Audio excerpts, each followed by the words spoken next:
on the call. And what I'm going to do is really give you a very quick overview of infant sleep, things that you might do to help promote infant sleep in the early days, the first year, with a focus on the first half of the year.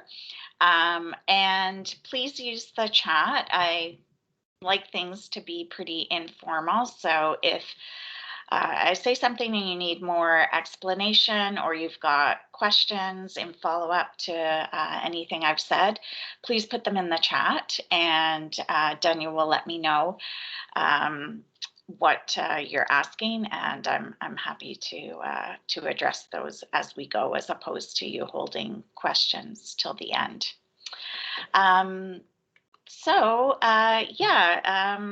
Thanks, Dunya, for the introduction. I really focus on sleep across the lifespan for families. I use some wearable technology to help me measure sleep in my research projects. You can see I'm there with my little buddy, Patrick. He's got one of our wearable actigraphs on his ankle to measure his sleep. And also starting to look at some mobile health work to see if we can use apps to help people track their sleep and intervene with their sleep. So today, I want to start with thinking about sleep and how it affects so many aspects of our lives, and that so many factors affect our sleep as well. So we know there are physical, mental, even social effects of sleep on health. And we need to think about sleep as a somewhat individual thing, even though we all do it.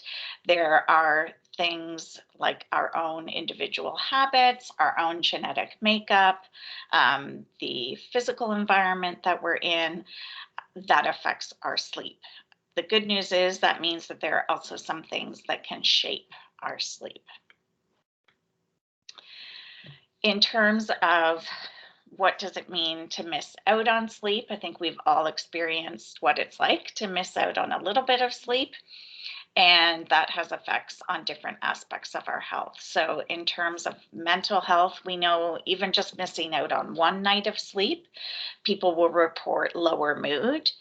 If that sleep deprivation continues over time, that puts you more at risk for things like anxiety and depression. And so, of course, this aspect is really important for parents to think about for their own health.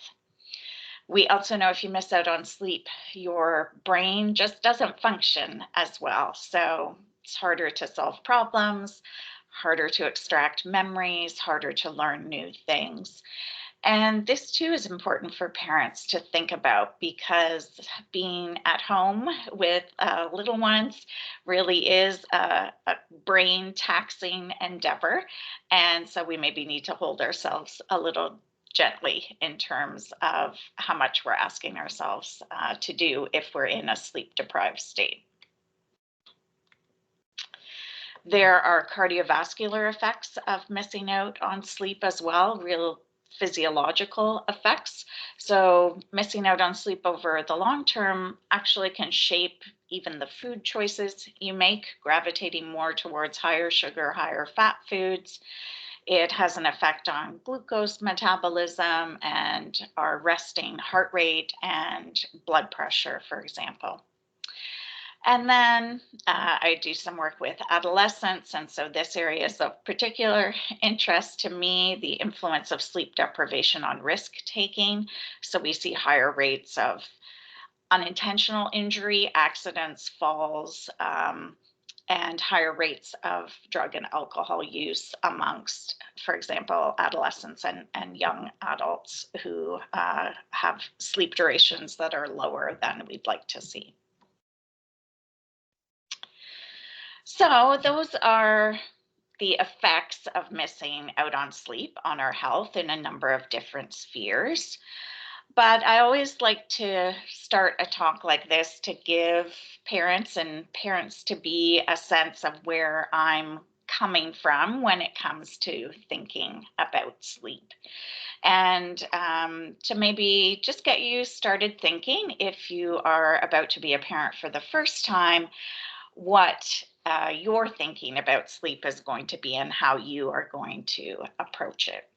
I think if you're already a parent or you've spent any time lately hanging around parents, you'll know that sleep is a big topic for parents. And so you may have noticed can be a little bit of a competitive nature to that. And I think that's induced by that question: is your baby sleeping through the night? Or how much sleep are you getting? It's a very common question for new parents. And I think here I just want to emphasize to try and avoid those comparisons. You know, your family, your baby are unique, and you have to kind of focus on what's right for you and your family. I'm going to present some strategies, advice around your sleep and your baby's sleep. Um, trying to give you the best evidence base. Sometimes, though, we don't have a strong evidence base because the research just hasn't been done, or the right questions haven't been asked, or studies sometimes tell you, one thing works in one situation and maybe another study hasn't shown an effect. So this is where it gets challenging for parents, because you've got to decide, if the evidence isn't that clear on what you should do, you have to think about what works well for your family. You have to make a choice that sits well with you, that fits with your parenting philosophy, no matter what the evidence really.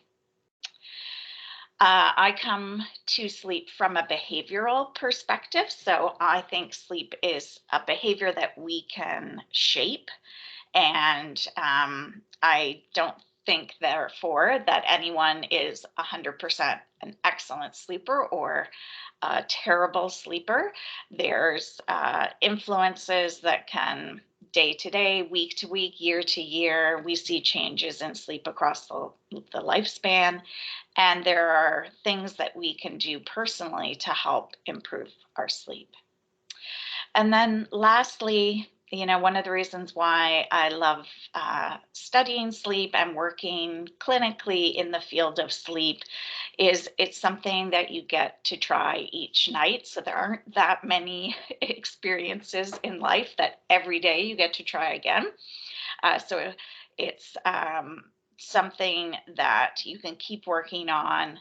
And I think you just have to take it one night at a time. So, how much sleep should we all be getting? You can see this infographic. It's from the Sleep Foundation, National Sleep Foundation in the US, which is the advocacy agency for sleep in the States. And they've put together these recommended sleep duration amounts across various ages.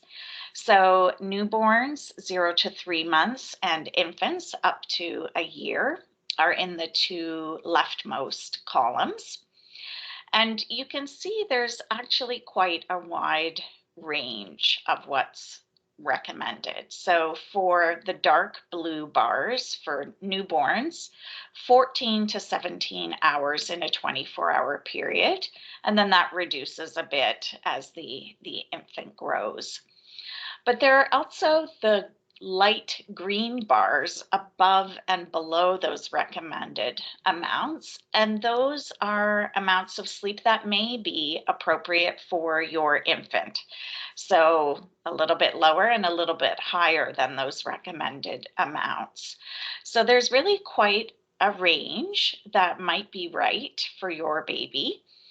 And because babies can't report to us how they're feeling and whether they think they got good quality sleep the night before.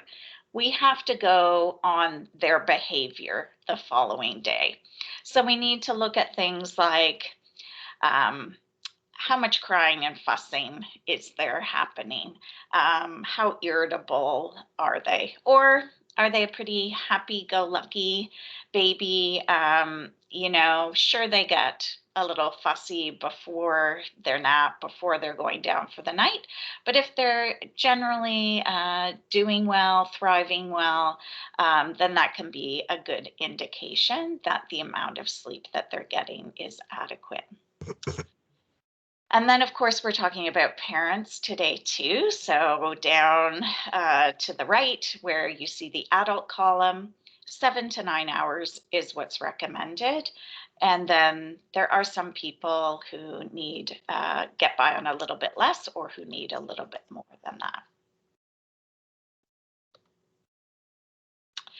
So this little chart kind of breaks down the first 6 months where we see really the most rapid change in sleep. You can see the amount of sleep changes across the first 6 months, mostly in terms of the distribution of sleep. So in the newborn period, it's quite irregular. We can't really say there's a true pattern to sleep. There are chunks of sleep that occur across the 24-hour period. Whereas we move into the third month and on, and we see more sleep shifts to the nighttime, and we get some chunks of sleep that are more predictable in terms of naps during the daytime. So it's not to say that there aren't awakenings during the night for. Program on behalf of the City of Burlington to enhance. Sorry if, yeah, thanks. It's not to say that there aren't possibly awakenings in those 11 to 12-hour stretches of nighttime sleep, but the baby should typically go back to sleep fairly quickly. And then we see stretches of awake time in between the daytime naps. And those stretches can get longer as the baby gets older. So a 3 or 4 month old, they're going to be able to stay awake for an hour and a half or two before they need to go down for another nap. Whereas when you're heading towards 6 months of age, it's going to be a couple of hours, 2.5 hours that they're able to stay awake in between those naps. Now, in the newborn period, because things are irregular in terms of their pattern, and because there's going to be a lot going on for you in the early weeks at home, you're trying to figure this new little person out, figure out feeding them and how to get yourselves organized for caring for your baby. The focus really there is on making sure you have a safe sleep environment for your baby. And we're going to talk about some habits that you can initiate in the newborn period that are hopefully going to set you up for good sleep later on. In the later months, in that first half of the year, there can be a bit more focus on trying to shape sleep. And in terms of nighttime sleep, although there's more happening at night, there can still be awakening. So you can see I've got a little note there that a quarter to half of infants at 6 months of age are still waking frequently. So they're waking to feed. They may be waking for other reasons, such as to interact with the parent or to kind of signal out to the parent to help them fall asleep. And we'll talk about how you can maybe implement some things early on to try and limit that from happening. So I'm going to talk to you now about some tips for infant and parent sleep. And these come from a project that I did a few years ago. We had almost 250 women who gave birth in Toronto. We had them split into two groups, randomized to two different groups. Half of the women met with a nurse who had special training in sleep, and that nurse gave them the tips that I'm about to give you now related to their infant sleep and the mom's own sleep. We then measured mom and infant sleep when the babies were 6 and 12 weeks old. We did a little pilot of this intervention, and the women in the pilot got almost an hour more sleep a night when we measured their sleep at 6 weeks. We didn't have differences that large in the bigger study, but we did have many fewer women who received this intervention say that their sleep was a big problem than the control group. So there's some evidence that these strategies can be helpful. And so I'll tell you some of the infant tips and the tips for parents as well. So one of the first things we discussed with the moms in our study was, how do you know your baby is ready to go down for sleep? And this is one of the many things that you're going to be figuring out about your newborn in the early days at home. So crying is actually a late indicator of a baby being tired, and we want to catch them before they get to that full on crying stage. So, what we're looking for is a little bit of the baby kind of disengaging. So you might be looking eye to eye with your baby and their gaze just kind of drifts away, kind of like they're zoning out. Older infants might even kind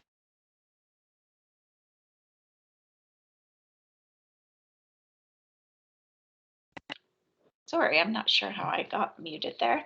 Um, they might rub their eyes, pull their ears. Those are all signs that they've kind of had enough. And you can also take a look at how long it's been since their last sleep period. If they've been up for a while, you're seeing these signs, it's probably time to put them to bed. And hopefully, over time, you'll learn these cues from your baby so that you can catch them early so that you're able to put them down while they're in that getting drowsy stage, but they are still awake. That's going to give you and the baby really the opportunity to experience what it's like to be in their crib or their bassinet by themselves, and just kind of drift off to sleep.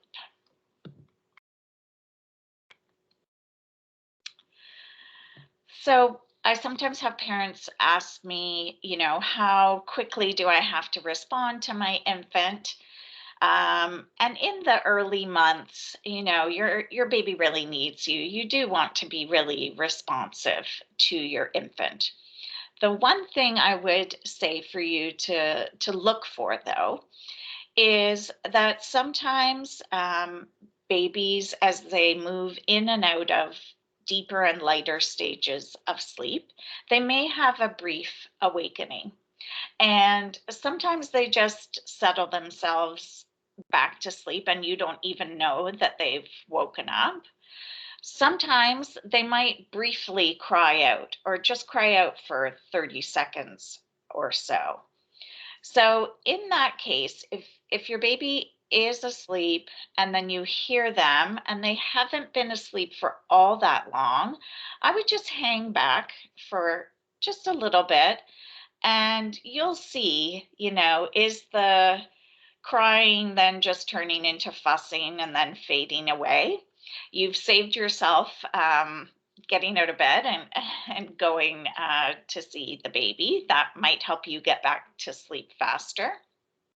If it's, really starting to escalate and the crying is increasing in intensity, then this is really a full awakening, and you go and attend to them. But that happens with some frequency, so keep your eye out for that. The other thing parents can do, even in the early months, is to try and shape their baby's circadian rhythm or their kind of daily patterns related to sleep and wake. And light is the biggest influence on our circadian rhythm. And so you want to keep that in mind when you're caring for your infant at night. You want to try and limit the amount of bright light that is coming, especially from overhead. So you want enough light that you're not tripping over things when you're up for feeding and changing diapers and that sort of thing in the middle of the night. But this is also important for adult sleep, for your sleep as parents. So we know when you're exposed to bright light at night, it decreases the production of melatonin. And melatonin is the hormone that makes us all feel sleepy when we are in the dark, and it helps to maintain our sleep throughout the night. So even just going into the bathroom, turning that light on, that's enough bright light to decrease your melatonin production. So you just want to think about that. The flip side of that is that exposure to light in the daytime is a good thing in terms of helping your infant learn to distinguish between daytime and nighttime. So, especially in the earlier half of the day, to get outside for yourself and your baby to get some bright light exposure can help improve sleep at night and also help send those signals to your baby's brain about when sleep occurs and when wake time occurs. The other big timekeeper, we call it in the sleep world, is social interactions. And so you want to think about nighttime. If you're sending that signal that nighttime is for sleeping, you want to avoid a lot of exciting, bouncy play going on at night. Save that for the day. Again, just to send those signals. Danya, I saw briefly a question come up about light. Yes. Any suggestions about type of light to use at night? I've read that red lights are better to use. Yeah, so that's because, the light that comes from our light bulbs gives you a broad spectrum of light, but it's really the blue wavelength light that is the one that blocks melatonin production. So if it is a red hue, then it's not going to contain probably the blue wavelength of light. But honestly, as long as it's dim, then it's probably not going to, the strength of the light probably isn't going to interfere with melatonin production too much. And if you're using a screen before bedtime, as many of us do, I'm on that list as well, but many newer devices allow you to have nighttime settings, some of which block the blue wavelength. I saw a question about light during the day, and I think I caught it all. And yes, so I am of the philosophy that you don't have to have blackout curtains for daytime naps for your baby. I think if they get a little bit of light in the room during the day, that's okay. Of course, you don't want the sun blaring in and interfering with sleep, but I don't think you have to have a completely dark room for daytime naps. Did I catch that question Yeah. completely? And it was just asking, Eliza was asking whether using blackout curtains curtains to keep them as dark would affect their circadian rhythm development. Yeah, I don't know that it would hold them back over just a normal trajectory, but I think having the light exposure might push um, the circadian rhythm development in the desirable direction, I think is the answer there. Yeah. Okay, I think that's all I wanted to say there. So another thing that can help sort of set the tone for evening and kind of make a distinction between daytime and nighttime is a bedtime routine. And often talking to parents, this is something they've thought about, but more in the mind of a toddler as opposed to a younger infant. And bedtime routine is just something quite brief. At this age, we're talking about 15 minutes or so. That includes some activities that you'd like to do with your baby that you would enjoy. Maybe you're a reader, so you want to read a couple of books. Maybe you like to sing, so you want to sing a few songs. The idea is it's a brief, really positive interaction with your baby, helps you both kind of wind down for the evening. But the idea here is not for you to get your infant to sleep with the routine. It's just to set the scene for sleep.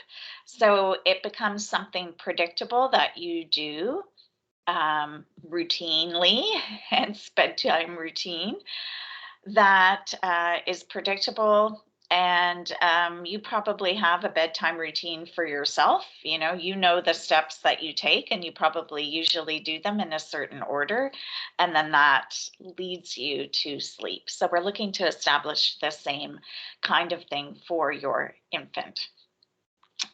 There's good evidence that families that have a bedtime routine, their children fall asleep faster and are less likely to wake up in the during the night.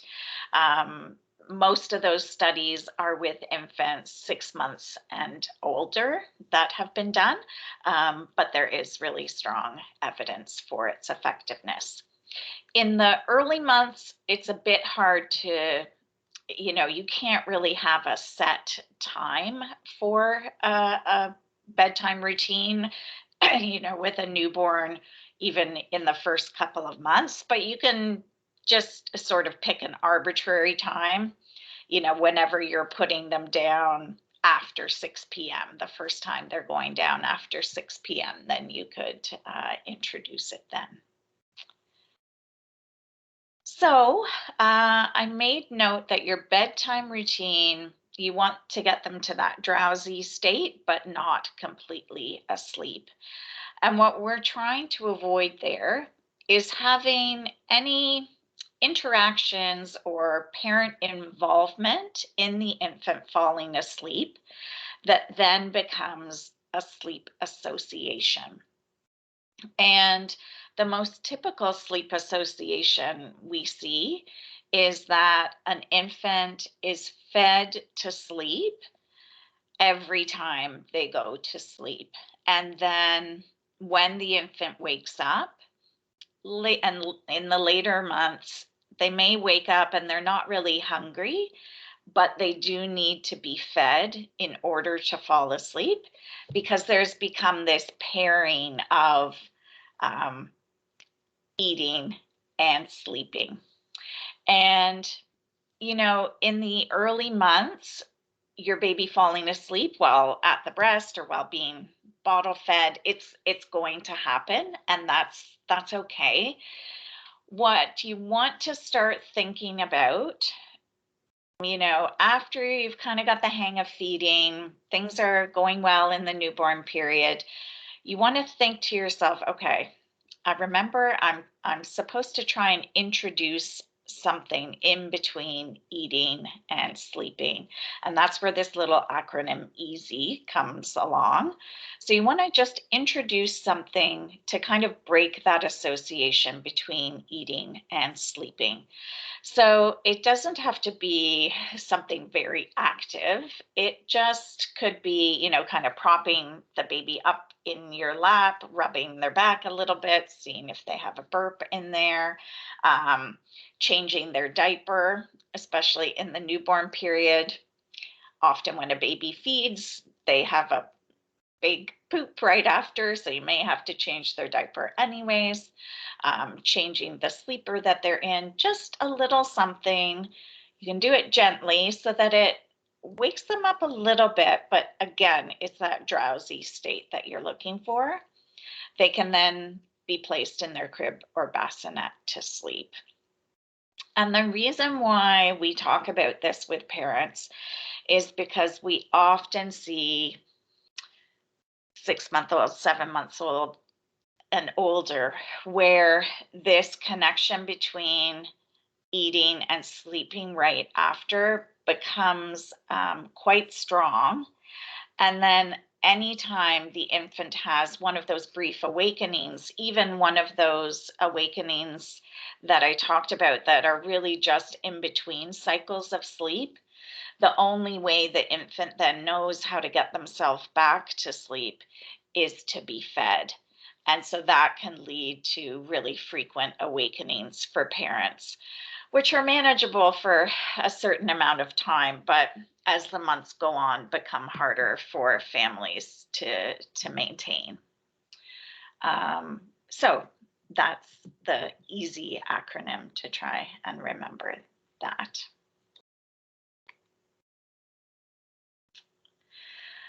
Maybe I'll just pause here and see if there are any questions about those tips before I move on to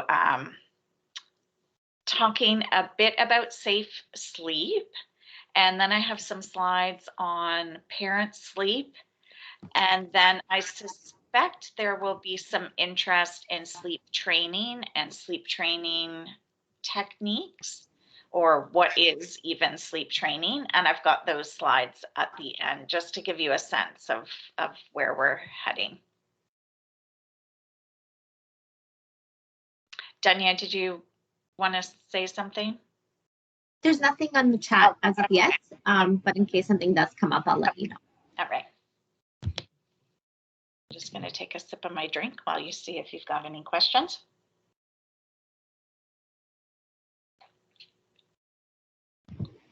I think we're good. No questions.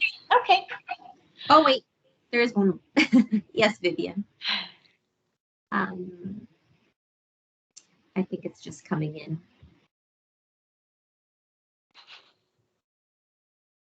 And I'm trying to time things too so that we have some open time for questions at the end. So this question is regarding the 4-month progression.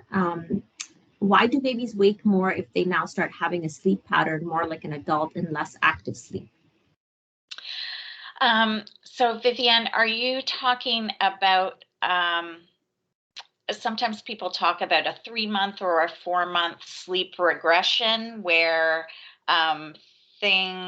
sleep maybe baby was sleeping pretty easy to put down, sleeping through pretty well. But then around 3 or 4 months, they seem to be a little bit more difficult to put down to sleep, and maybe waking up more frequently. Is that the kind of thing that you're asking about?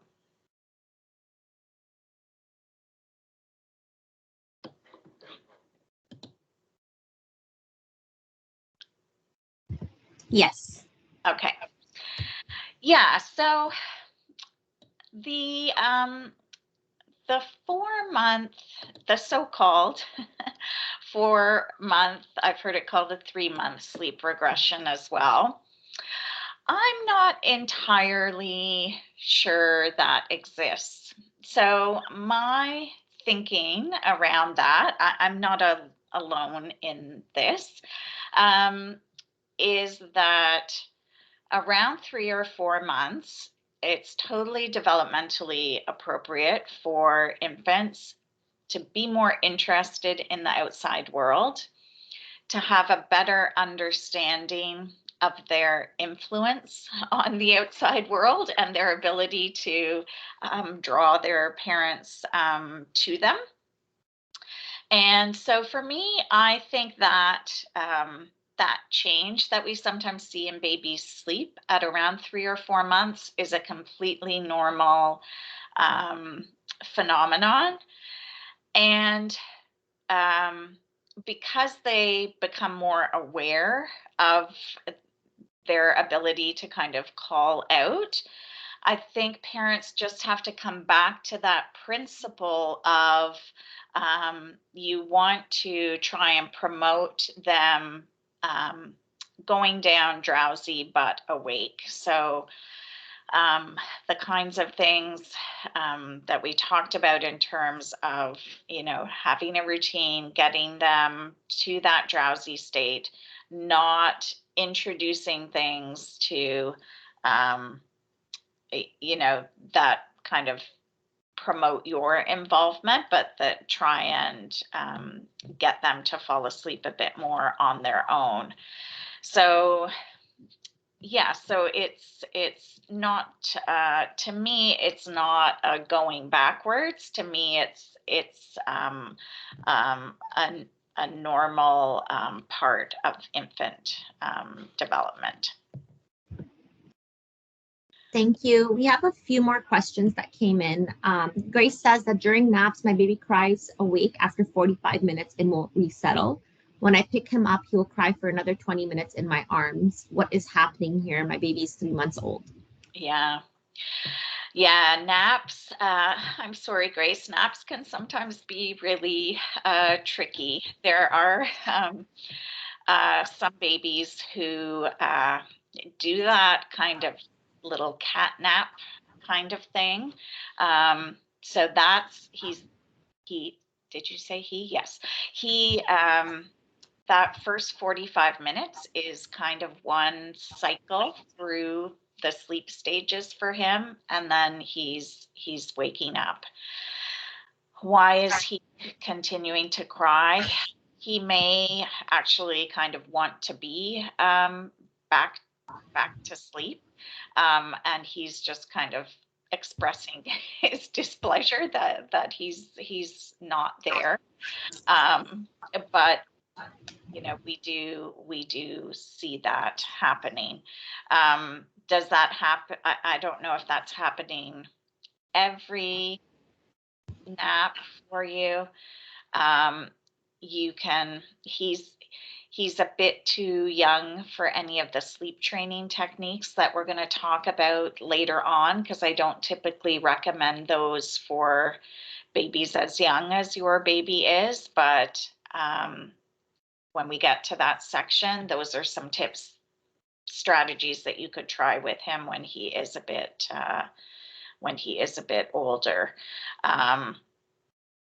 Yeah, I don't know how well he would settle if you put him down instead of holding him and seeing if having him lying down and fussing and you stroking his head or rubbing his tummy while you were just there, how useful that might be. You could try that. I'm not sure if you've tried that already.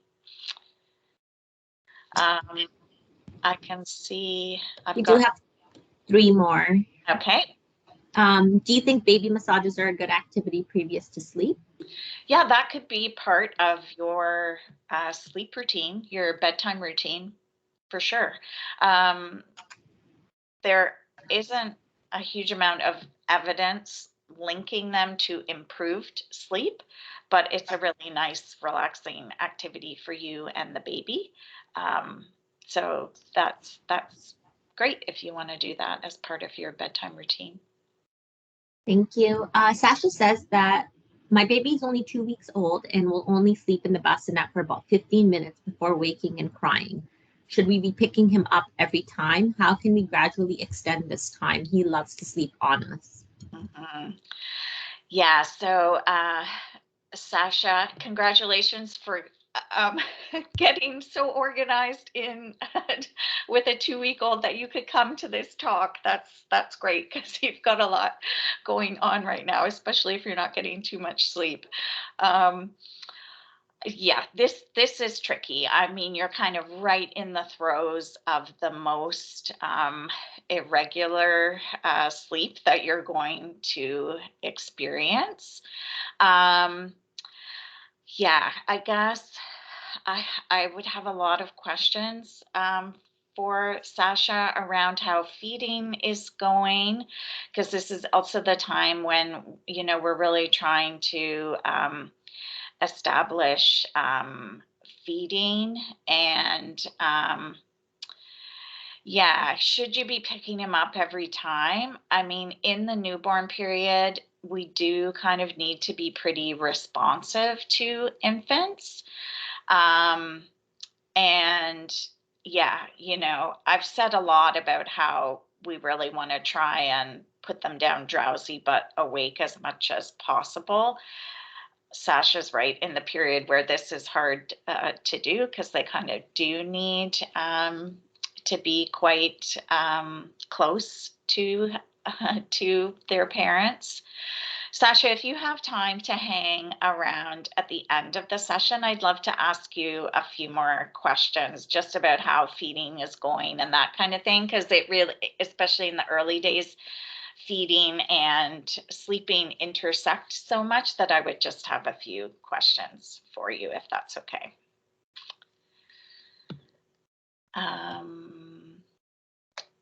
Oops, sorry. It's okay. I've somehow managed to open the chat, so awesome. I can see the next one.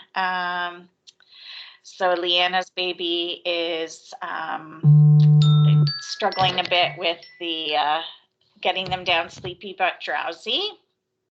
Oh gosh, and yeah, so it sounds, Leanna, like your baby has a well-developed temperament already, that he knows what he wants, so he can get quite worked up with crying.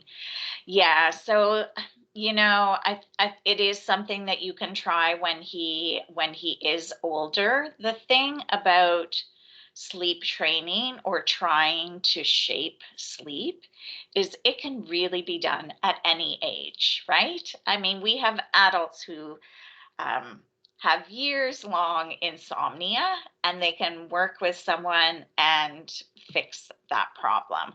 So, you know, there's never a time at which it's going to be too late to work on something.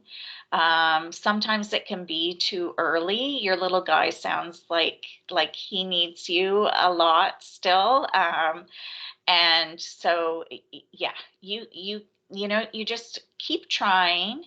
And we'll talk about some of the sleep training methods that you could maybe try when he is a bit older. You especially there's, you know, your little guy doesn't sound like a good candidate for the cry it out approach. When I talk about the other approach to sleep training, sounds like that might work better for you, Leanna, when he's 6 months old or older. So we can talk about that then.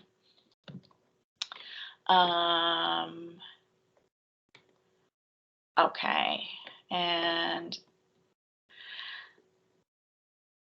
yeah, so Dilem, I hope I'm saying your name right. Falling asleep in a swing or during breastfeeding. Yeah, so you're going to want to hear the sleep training slide, so I'm going to hold off on that until we get there. And yeah, Sarah, okay, that's great. You had good success with a sleep consultant. That's great.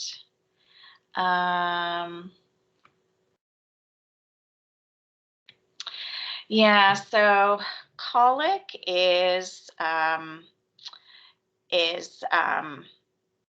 difficult.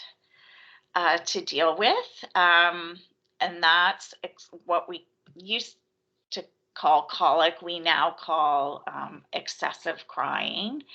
And there used to, we used to talk about 3 hours a day on 3 days or more a week for 3 weeks. And then that was what we considered colic. So it's excessive crying. Unfortunately, we don't have a treatment for colic. What we really need to focus on with families who have a baby who's colicky and, is spending so much time crying, is trying to support the family and help the family um, to really draw on their supports that they have. If you have a partner, to try and spell each other off, because it can be, the thing with colic is it's crying that's unexplained. It happens to a good percentage of babies, and those babies go on to develop completely normally. Um, it's not that there's anything wrong with these babies. There's just some kind of blip in the system in which they cry more. And it's hard for parents because um, you do your best to try and console them, and they really are inconsolable. So you just kind of have to get comfortable with just being with them while they're crying. And it's hard because you're trying to fix the crying, and it's just something that isn't fixable. So yeah, you want to be able to take a break and to spell each other off, or to get some support so that you can kind of hand that crying baby off to someone, because it can be quite stressful. Yeah, and Maeva, we're going to talk about sleep training. I will definitely get to that question in a little bit. Okay, I think I'm going to move on to safe sleep, if that's okay, because I think some of the questions that are coming up are going to get answered along the way, if that's okay. Okay, so what I have here about safe sleep is drawn from the Canadian Pediatric Society guidelines on safe sleep for infants. Fortunately, sudden infant death syndrome, that's an unexpected death during sleep for an infant that was otherwise healthy. It's fortunately rare in Canada, but it does happen, and is, of course, devastating. So we want to do as much as we can to reduce the risk of that for families.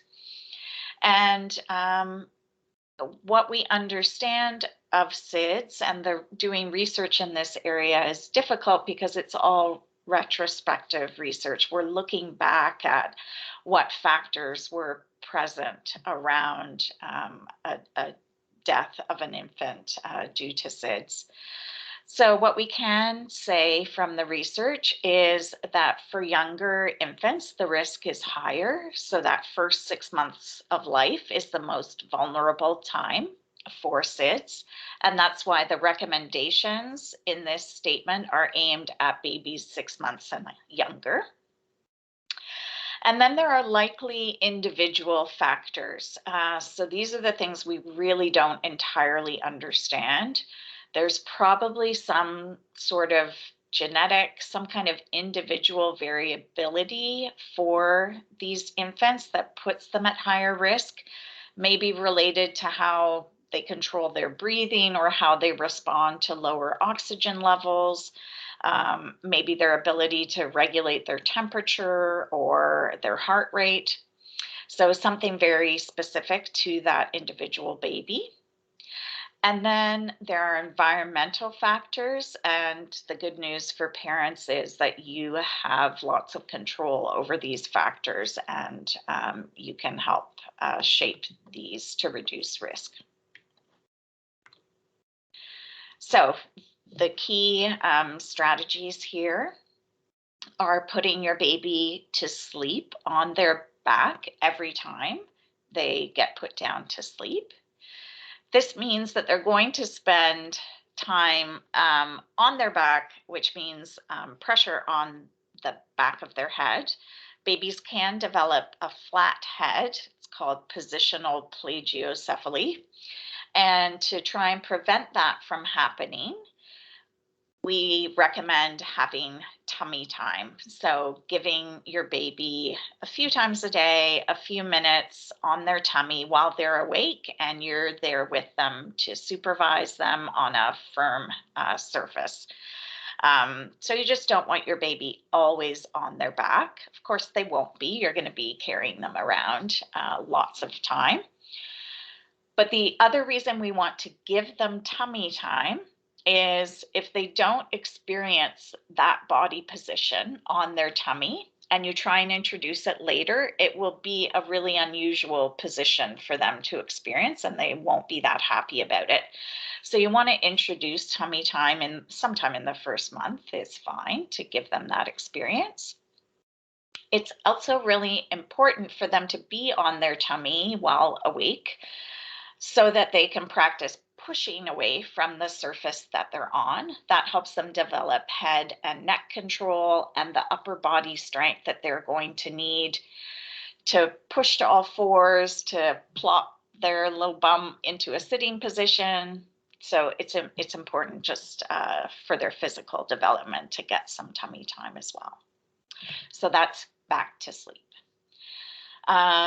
Other way to reduce risk is to have a non-smoking home. On their back, you want them to be in their own crib or cradle that has a firm surface and just a fitted sheet over the surface. No other soft bedding, stuffed animals, those kinds of things. There's evidence that babies that sleep in the same room as their parents on a separate surface, but in the same room as the parent has a lower risk of SIDS. I have parents ask me, does this mean that I need to be asleep in the room while the baby is in the room? No, you don't. It just means that for your sleep period, you should join the infant in their their bedroom. Breastfeeding decreases the risk of SIDS. And then there are a couple of things you want to try to avoid in order to reduce risk. So those are extended periods of sleep in a car seat or an infant swing or any sort of chair that kind of folds the baby up a little bit. And that's because, especially for younger infants, the head is the heaviest part of their body. Car seats and swings, if babies are in them asleep for a long time, the head can drop forward and that can constrict the airway. So, you know, your baby's going to fall asleep in their car seat. They're going to fall asleep in a swing, and that's okay. You know, when you're driving with them, you're right there. You've got close contact with them. When you come in, though, to the house, even if you've got one of those carrier car seats, you want to move the baby then to their crib or bassinet for the rest of their sleep period. Same thing for a swing. If you're using that to help settle the baby or to get them to sleep, as soon as they're asleep, you want to move them to being flat on their back in their crib. And then I've got to avoid overheating. And so you just don't want to have your baby over bundled. You'll know, like they'll get sweaty. They'll get a sweaty neck and their cheeks will get flushed if you've got one too many layers on them. and this all depends on where you are and what temperature control you have. It may mean that in the summer your baby is just sleeping in a diaper, and that's okay. If you're worried that your room is a little bit cool, there are sleep sacks that you can get. They're kind of little mini sleeping bags for babies. They zip up and the neck goes up quite high so that the soft material can't get up to cover the baby's face, but it gives that extra layer without having to have extra blankets in the crib.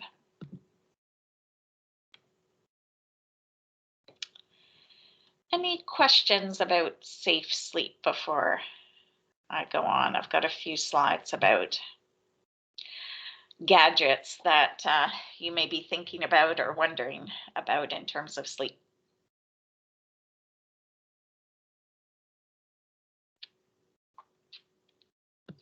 Okay, I will talk about gadgets, and you can always put questions in the chat. So I often have parents ask me about white noise and should you use it and does it make a difference? There was a systematic review of all the research on white noise. Most of it is with adults, but some of it is with infants. And it's one of those things where some studies showed infants fell asleep faster and didn't wake up as much, and other studies didn't show any difference with using white noise. So it's something you can try if you're interested. There are apps that generate white noise, or you can buy a white noise machine. And why would you use it? The thinking is, white noise is this kind of shushing sound. The idea being that this might help cover up any kind of peaks and valleys in noise that's happening in the infant's environment. And it just kind of provides a soothing background noise is the thinking behind it. The only caveats I have are around if you're using a white noise machine. You can see there's a study in pediatrics that was done a few years ago by a group at Sick Kids. They found that machines could be turned up quite high to ear damaging levels, actually. So it doesn't have to be loud. You just need a little bit of that background noise. You can create a sleep association with a white noise machine or white noise on your phone. It's an easy sleep association to deal with. You just need to know that if you always use white noise and you travel somewhere else, go visit family, you'll probably need to take your white noise machine or be sure you've still got the app on your phone, because your baby may be used to having that in the background and you'll need to recreate it wherever you go. But as far as sleep associations go, that's an easy one to deal with. People often ask me about various things that they can buy for their baby related to sleep. Many of these sort of sleep positioners, things that attach onto the side of the bed, they aren't approved in Canada for safe sleep. So still the recommendation is crib or bassinet. There's no evidence of effectiveness of some of these things, some of which are quite expensive. You might have heard about the snoo bassinet. So it claims to get more sleep for parents and infants. I happen to know the inventor of the snoo through the sleep world. I know that he is currently running some research studies to test whether infants and parents do get more sleep when they use these kinds of devices. But to my knowledge, there are no special cribs or other sleep gadgets that have evidence that they get people more sleep. You've probably also seen various monitors or monitoring systems, and many of these may not come right out and say they decrease SIDS rates, but in their marketing, it's implied that using these monitors lead to safer sleep for infants. None of these companies have conducted studies to demonstrate that. And truly, I don't think they ever will, because they would need to enroll thousands and thousands of infants because these events are so rare. So I think for families, you need to think about these kinds of monitors that give you information about infants' breathing or heart rate or oxygen saturation. We know that false alarms are common. So I think you need to think about how reassured would you be by using one of these systems versus how distressing would it be for you to have false alarms happen. So you can imagine the little monitor sock falls off the baby and you get a false alarm in the middle of the night. Would that make you more anxious, or would having the system help you feel reassured? In terms of napping, that's kind of the age-old advice: sleep when the baby sleeps. Not many moms do, and that may be because they're prioritizing getting other things done. Some people aren't great nappers. They don't like to nap, and that may be because the naps go on too long and you get into the deeper stages of sleep, and then you feel kind of groggy coming out of the nap. So it may be that you need to think about keeping your nap 20 minutes or so you don't experience that. Or you could just go to bed a bit earlier and tack on extra sleep at the beginning of the night. Or, if you feed the baby and it's 6 at night and 6 in the morning, and you feel like you could go back to sleep, that might be a way to get some extra sleep that way, tacking that on. I like to include this slide. I'm not sure if we've how many partners we have here today, but I like to include this just to show there is evidence that what the non-birthing partner contributes to the family really does have effects on the other members of the family. So this study was with the male parent and the birth mom, and looked at how much the dad contributed at 3 months, and showed that that had an influence on mom's and baby's sleep at 6 months. So not a lot of research on partners. What's out there suggests that partners are missing out on sleep too. And I always like to raise in these talks as well that there's a relationship between missing out on sleep and depressive symptoms. Big body of evidence around that for moms who've given birth. But I think it's important to think about for both of you if you're in a partnership, and whether you're partnered or not, to think about if you're experiencing low mood or depressive symptoms, what would you do? Who would you reach out to? And so for those of you who maybe are still expecting to have those conversations before you have the baby, can sometimes be helpful to have a plan around who would you reach out to for support. So, parent tips. Making sleep a priority is always my number one.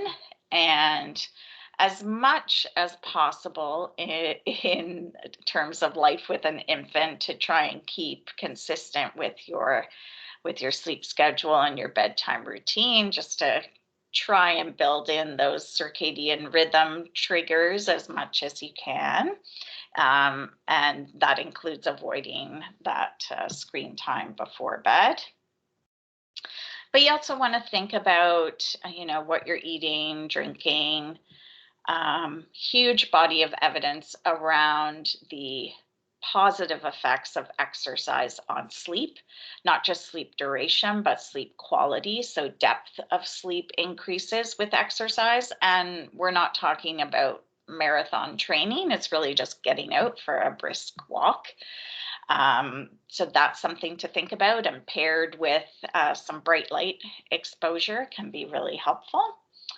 And keeping your bedroom cool, dark, and quiet, as we talked about. Okay, so I'm getting to the sleep training bit here. So again, we're trying to avoid sleep associations developing. So that's anything that has to be present for the infant to fall asleep. What we're trying to do is, even if the infant has a brief awakening in the middle of their sleep cycle, that they're able to get themselves back to sleep on their own. That's kind of the long-term goal that we're hoping for.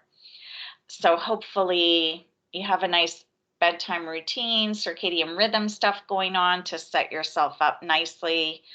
In the early months, you're trying as much as you can to put the baby down drowsy but awake. Sometimes, though, this is not at all uncommon.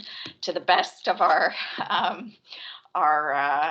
abilities, sometimes sleep associations creep in, whether that is with feeding or with your involvement, whether it's holding your baby, rocking your baby, whatever it is, there's something going on. A sleep association has developed. And, I used to work in the sleep clinic at Sick Kids, and,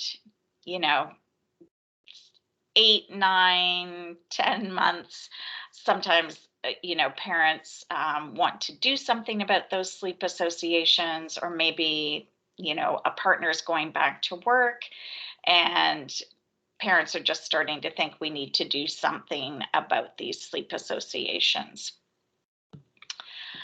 And that's when sleep training starts to get discussed. And so these are really just a set of steps to take to try and eliminate those sleep associations so that baby can fall asleep faster and that there are fewer awakenings during the night.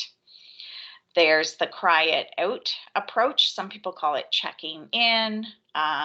Dr. Richard Ferber is the physician who's known for this approach. So sometimes it's called Ferberizing your baby. So that's one option. The other is camping out or bedtime fading. And so we'll talk about those two. The sleep research and sleep clinician folks that I hang out with usually don't recommend starting these approaches before 6 months of age. And I think someone asked earlier on about, in the chat, about attachment. And that's one of the reasons why we typically don't recommend these approaches before 6 months. We want to be sure that there is a strong attachment between infant and parent. And so we want to give that time to develop before trying these approaches. There is good evidence of effectiveness for either approach, either cry it out or the perhaps more gentle approach that I'll tell you about. But ultimately, families need to think about the two different approaches and decide if it's even the right thing for them. You don't have to sleep train your infant.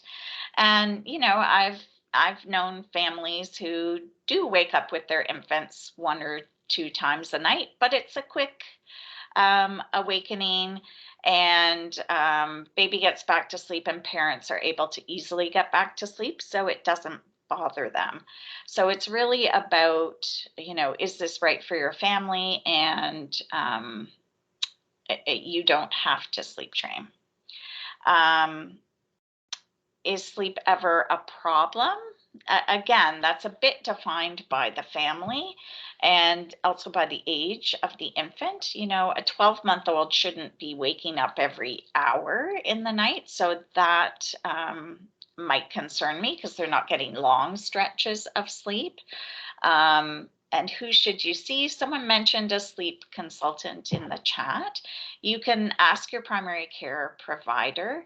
There are sleep consultants out there. I would look into what their background is. I always prefer it when a sleep consultant has some kind of health professional background because they will have a good understanding of healthy child development, both from a physical perspective and a psychological perspective, and then they can really fine-tune their approaches for you.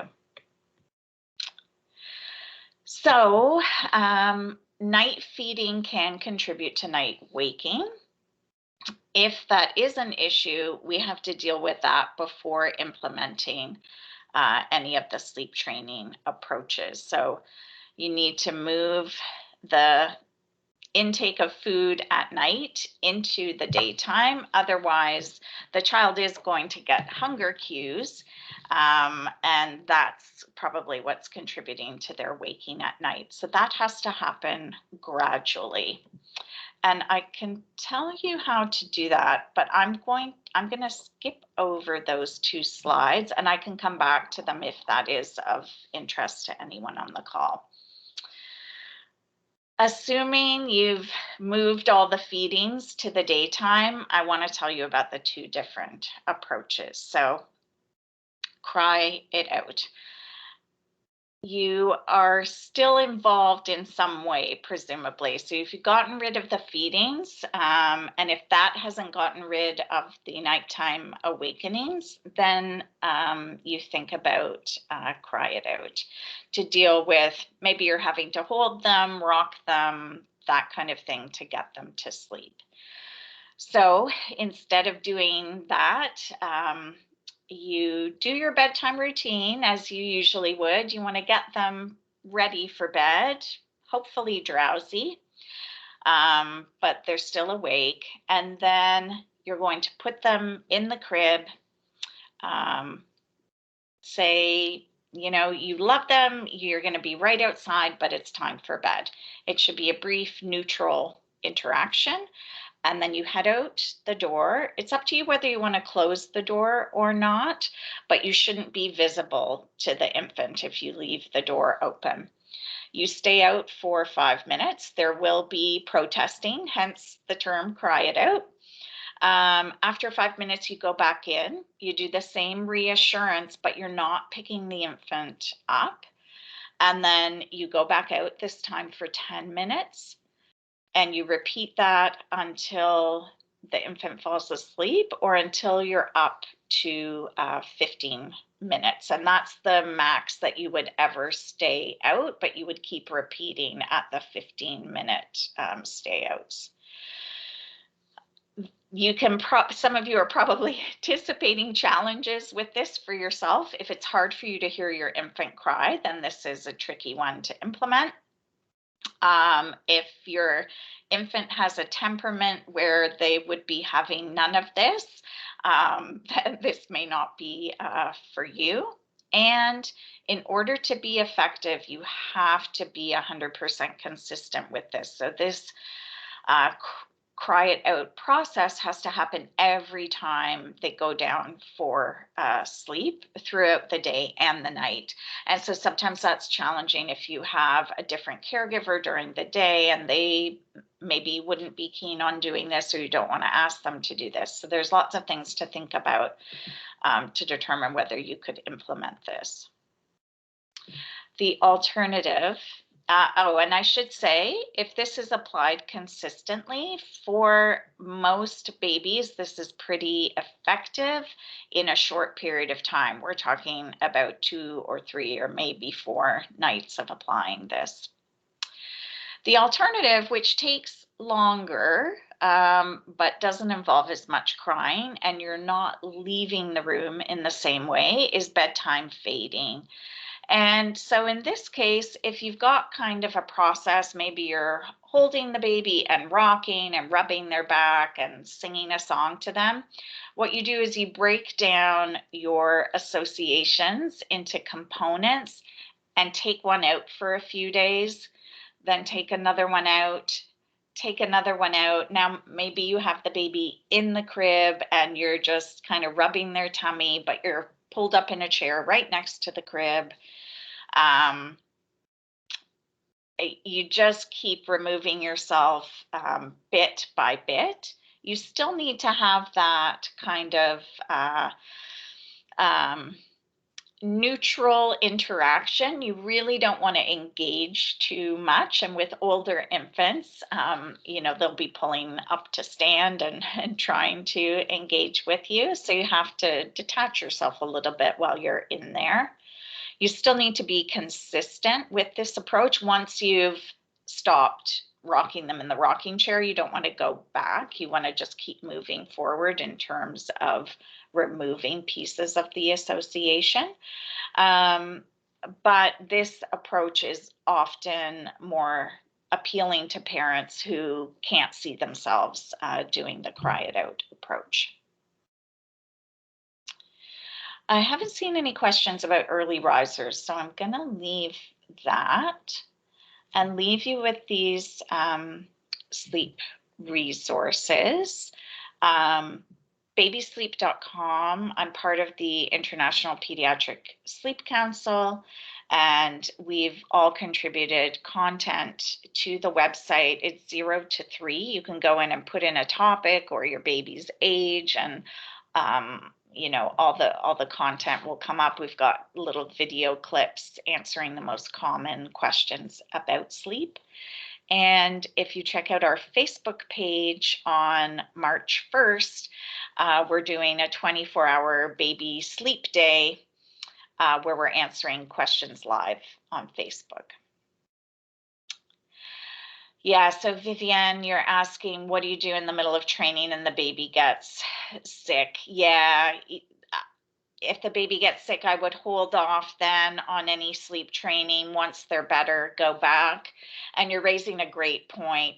Before starting either of these techniques, it's got to be a good time for your family, right? Don't try it when you're starting a new job or you've got travel coming up in a week, because that might throw things off, or if your baby's teething, that's probably not a good time to do it. So thanks for raising that, Vivienne, because that's a great point. It's got to be right for your family, your approach, and it's got to be the right time. And if things go off, like I said, there's no sort of window. You can try these approaches at any time. So if there's some kind of thing that comes up, you can always go back and try it again. Yeah. So that was my whirlwind tour, but we've got 10 minutes, I think, left in case people have got more questions about anything. I went through sleep training pretty quickly, but anything at all, happy to.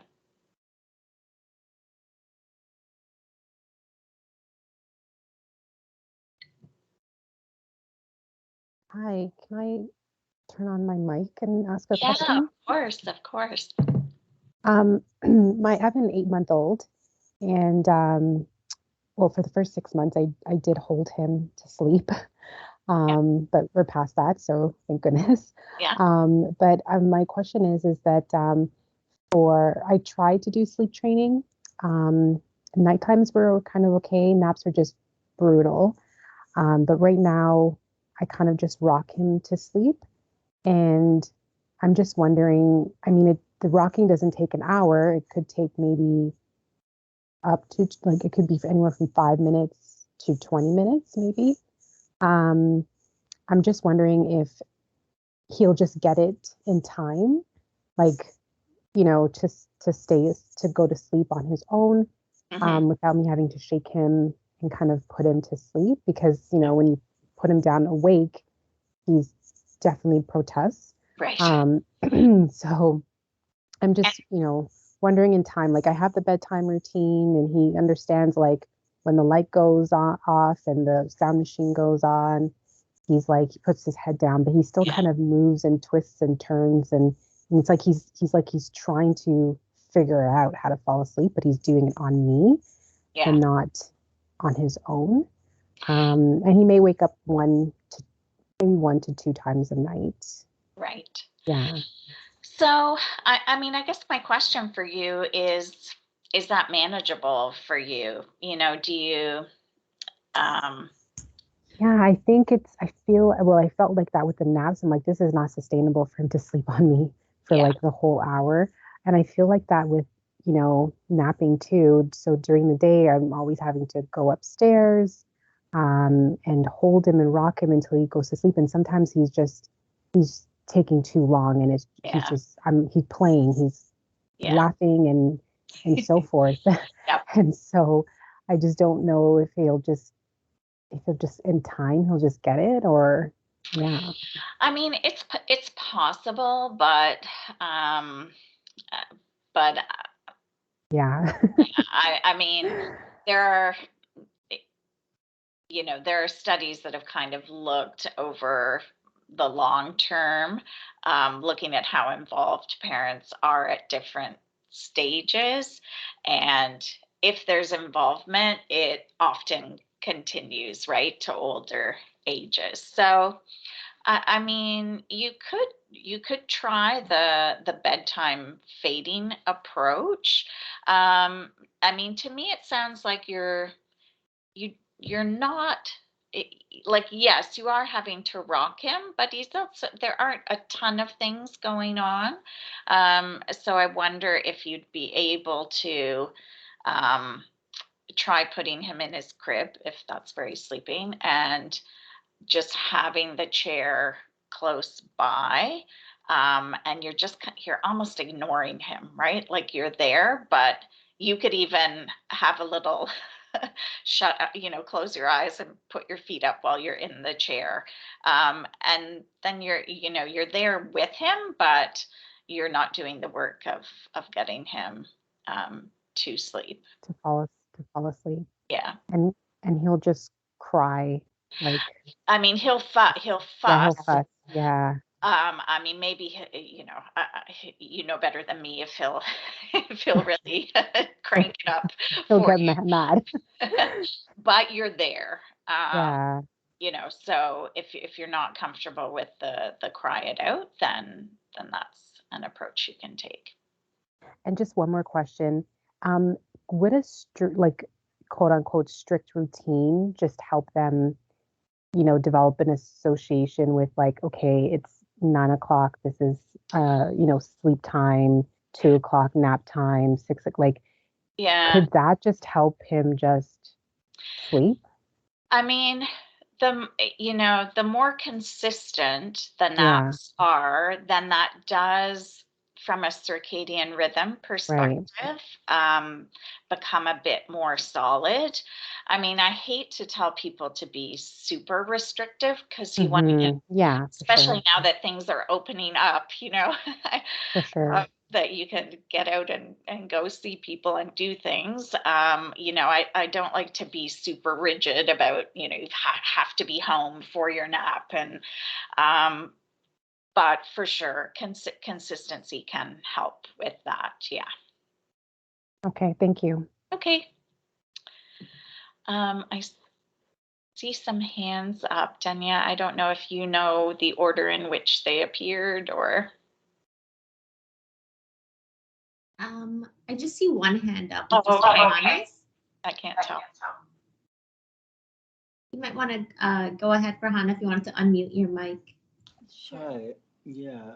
So our question is, so recently, our baby learned to pull herself up on the side of the crib, and now at nighttime, there's the concern, while we're asleep, when she pulls herself up, she can't get herself back down, and Yeah. a couple of times she's kind of swung back while falling, and while we've put up something a little softer on the top of it now, as of today, it's still concerning that she can like hit her head like so frequently because now that she's learned it, she's doing it over and over again during nap, when we're trying to get her to take naps. Yeah, it's not uncommon. You're not the only one. This does happen for sure. So what you want to do is try and practice with her during the daytime. So help her kind of gently plop onto her bottom as opposed to, yeah, I think I know what you mean. One arm lets go and she kind of swings, right? So you want, yeah, you want to just practice with her. It's a motor skill, right? She's used her upper body to kind of get herself up there, but then the legs kind of lock a little bit and it makes it hard for them to get back down. So I would just practice with her during the day. That's kind of the only way to, it's just a motor skill, but she's close. Like it won't take her too long to get that. Okay, thank you. Thank you. Yeah, and like, in terms of just, I guess in terms of practicing, when you say kind of like plopping down on her butt, so I guess I was actually trying something yesterday with kind of her bending her knees, but I guess it's better to just have her kind of stick out her butt and just fall down that way. Yeah. Yeah. Thank you. Thank you. Okay. Debna, Priyanka, please feel free to go ahead. Sure. Thank you so much. Thanks so much for this session. Very informative. My question is, at what point, so we're expecting, so I don't have a child yet, but what point is something like, how do you know that something is actually wrong versus like, you're helping the child soothe? Like, is there something like, if you, like, in most of the classes that we're doing about other things, it says that some of the discomfort and issues are normal, but if XYZ happens, then that's really something that you need to seek medical advice and things like that. Do you have a sense about what are some of those like glaring red flags that we need to be aware of? In terms of sleep in the early days, or crying during sleeping, right? Like, sometimes it could be, as you say, colic, and then, there's no necessary cure for that, but there might be some sleep aid. But is there anything else that any signs, symptoms that we should be aware of that goes beyond just like they're having difficulty sleeping? Yeah, I mean, it's unusual to have, significant problems with sleep. Snoring during sleep for infants is not normal. They will make lots of, sort of little snorting, grunting noises. When there's quiet sleep and active sleep. When they're in active sleep, they scrunch up their face. That's normal, but like snoring is not normal. That would indicate there's some kind of issue perhaps with, in adults we talk about obstructive sleep apnea. We see that in, your classic older male, significantly overweight. That's who we think of as having obstructive sleep apnea, trouble with sleep and breathing. For infants, it's very rare to have obstructive sleep apnea. If they did, you would hear them snoring and like loudly from the other room, but that's very rare in infants. Other than that, I mean, if you're concerned they're crying too much in terms of colic, I would check that out with your healthcare provider. And in that case, we're talking about several hours a day, straight crying where you really can't console them. Yeah. Thanks so much. Okay. Unfortunately, I think we are out We're at time. Yeah. So I wish I could stay because I know you've got lots of other questions, but. Thank you so much, Dr. Stremner. As usual, it's a great session. If anyone has toddlers, there is another session coming up, so feel free to join in on that session as well, or if you just want to prep for when your baby is a toddler. And I hope everyone enjoys the rest of your week. Thank you. Thanks. Take care. Bye.